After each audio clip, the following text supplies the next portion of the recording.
Baby Show. And I really hope that this day, this moment brings you nothing but gratitude for the fact that you and I exist. We exist on this great day, on this great living planet called Earth. What was it called before we got here? Doesn't matter. She still exists in her glory nevertheless. This video, wait a minute, hold on. Mississippi! Come down here, Mississippi! Come on, kitty. Come on, kitty. Okay, I just got a cat. Check this out. There was a cat, long story short, there was a cat who was abandoned. Should I make this louder? Can you hear me just like this? Nah, you like it loud. You like it loud with an echo, yeah. All right, so let me get to the story. So there was a cat who was abandoned by people, supposedly, who got this cat from a humane society after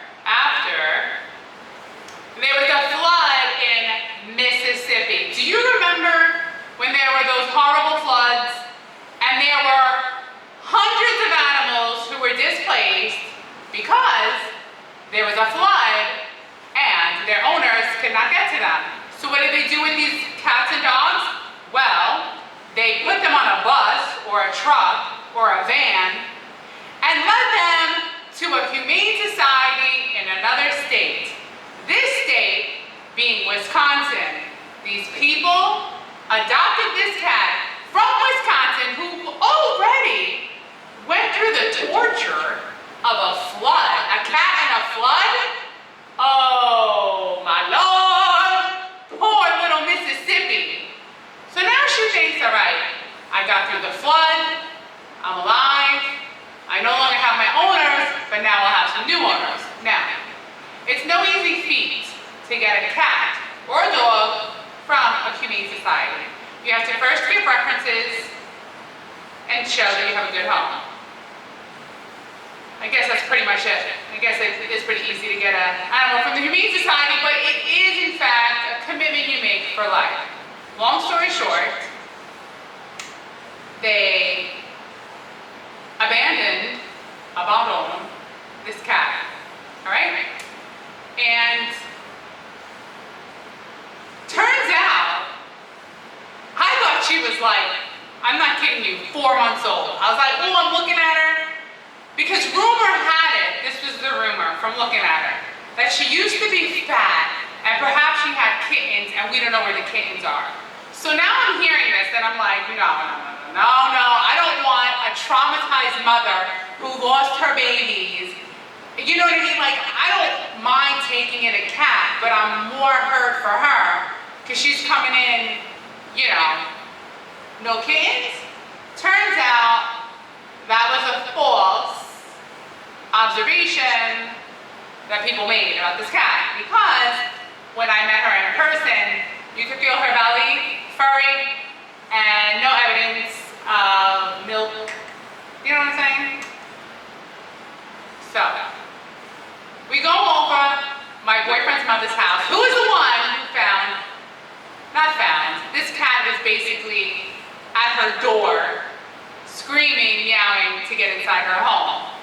She couldn't take the cat because she already has 3 cats. And supposedly, this cat, Mississippi, was hissing at him. Supposedly she's an only cat, which is actually a hole in the story because her neighbors who had this cat had another cat. I don't know. You know what? This could all be fake. Perhaps she's not Mississippi. But I'm gonna take her to the vet and see if she is 5 to 6 to 10. Like, I don't even know how old she is. I do know that I threw a toy at her. She wasn't interested at all. I did spend a good whopping $230 on the best food, grain-free, and a beautiful, fluffy little place for her to sit. Because she's my Southern Belle, Mississippi, I think. I don't know for sure. This is just what I'm hearing. You know, every moment it's a new story about this cat who is like the nicest, sweetest, most loving essence I've ever encountered. She's so, I mean, you know, like instant coffee? She was like an instant cat. She just came in here right away on the bed, eating food, using the litter box, instant, no training, you know? So she's definitely, I mean, she's not a kitten. The kittens are a bit harder. It turns out that I don't have enough energy or patience for a kitten because now it turns out I am too tired to work a full-time job and look, having kittens is like having newborns. They're very hyper. All right, so I figured get a middle-aged cat because, you know, I'm in two middle-aged ladies, you know, living together. You know what I'm saying? Not interested in pretty much anything but eating and sleeping. All right, anyway. Yeah, so I guess that's the story of the cat. We actually did go to the Humane Society and we put in an application and it's like a whole thing. How many times are they going to pull my references, you know? So now it looks like Sundance and Princess at the Humane Society. I mean, now that's it. They waited too long and now they're going to stay there in the shelter. See, everything is timing. Everything is synchronicity. Like it happens in such a way. Because here's the thing, we just said forget it. When it's meant to be, a cat will just come to us. Now, I can't say no to an abandoned cat, especially a very friendly abandoned cat. Turns out, I mean, I think there should be some sort of law where you cannot own an animal and then just throw it out on the street. You can't do that. It's not right. I mean, there should be a law against that. Because supposedly, this guy got some new furniture and didn't want the cat scratching the furniture. Well, that's the sacrifice. First of all, she's older. Just get some scratching pads. You know what I mean? Clip their nails. I don't care. I'd rather have a torn up couch and the love of a cat than a couch with no holes in it. You know what I mean? I don't know what I'm doing. I'm just doing a video for you because I haven't been here in like 2 weeks because I'm back at work. Yeah, I had a little bit of a summer vacation, so I'll have a lot of time on my hands and energy to do a video and upload a video. Now, I love going to work, I like the routine, I love my patients, I love them. I had an 82-year-old today. She was gorgeous. I was like, what? I mean, here's the thing, you see people in 82, 92, breathtaking.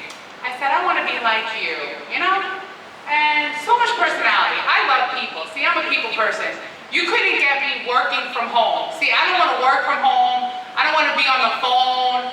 Get me out running. I want to run around. I want to be around people. I want to have face-to-face interaction.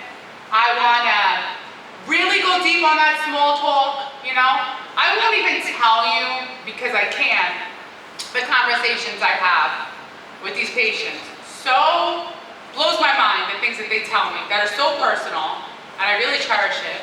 And that's the joy of my job. And I'm lucky because I just do an ultrasound of the heart, so it's not like I'm responsible for medications or overdosing anyone.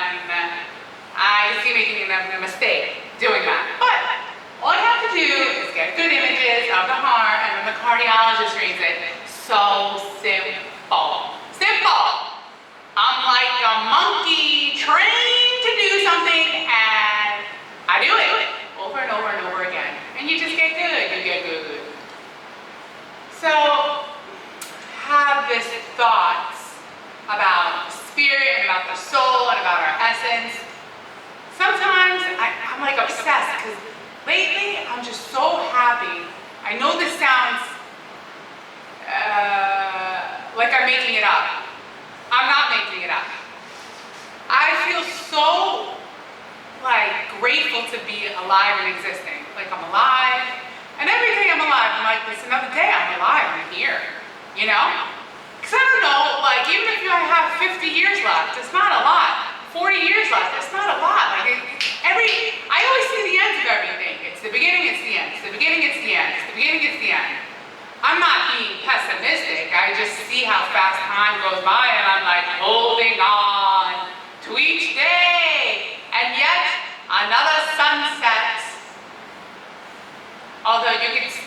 the day still goes on past the sunset, but it is the point, my friends, that it is so good to be alive. And any of you who feel lonely or sad, don't snap out of it and get yourself a cat. A cat! A cat! I'm just kidding. Get a dog! Get a dog or a cat. Or get one of those little tigers. No, not tigers. No. If you're in Russia, you can get a tiger. There it's legal. What do you call them? They're like the gators. Iguanas? Huh? Wait a minute. I have to tell you. Life on this planet is amazing. We as humans are just 0.001% of the life on Earth. This is another thought I had while watching something. Yes, I should be reading. I know! I'm so jealous of people who read. If you read, I'm jealous. God, so many people read. You know what? It's hard to find a good book that's not like repeating itself. Sometimes I feel like, I'm like, okay.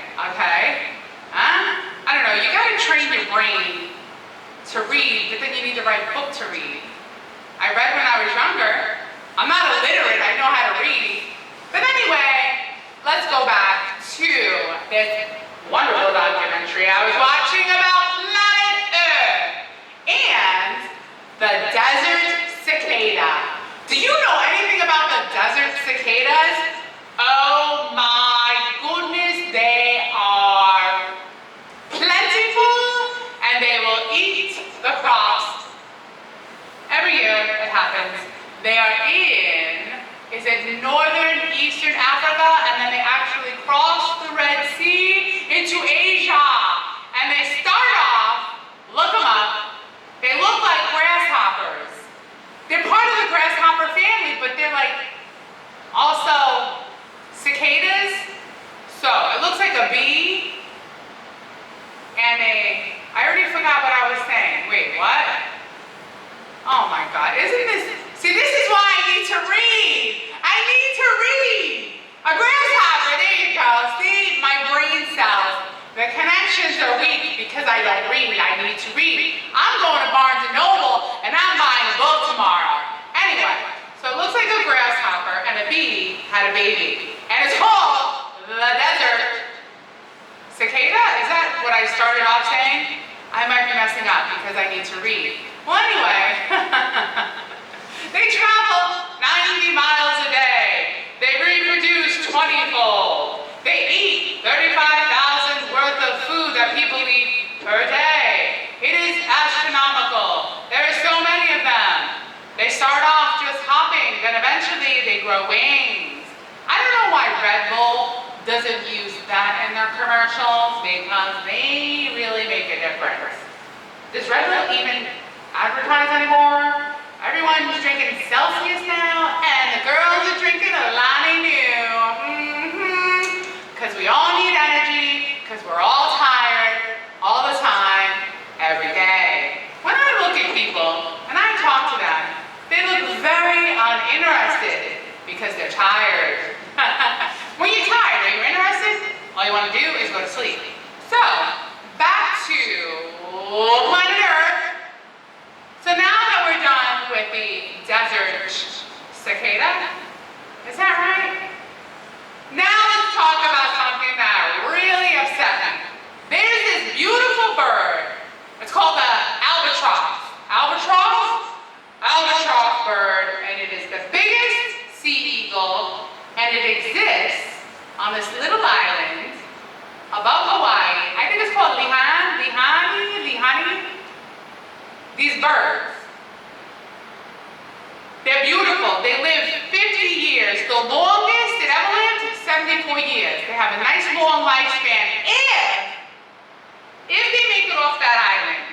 Now you might ask, why don't they make it off of this little island? Take a guess. Take a guess. Why?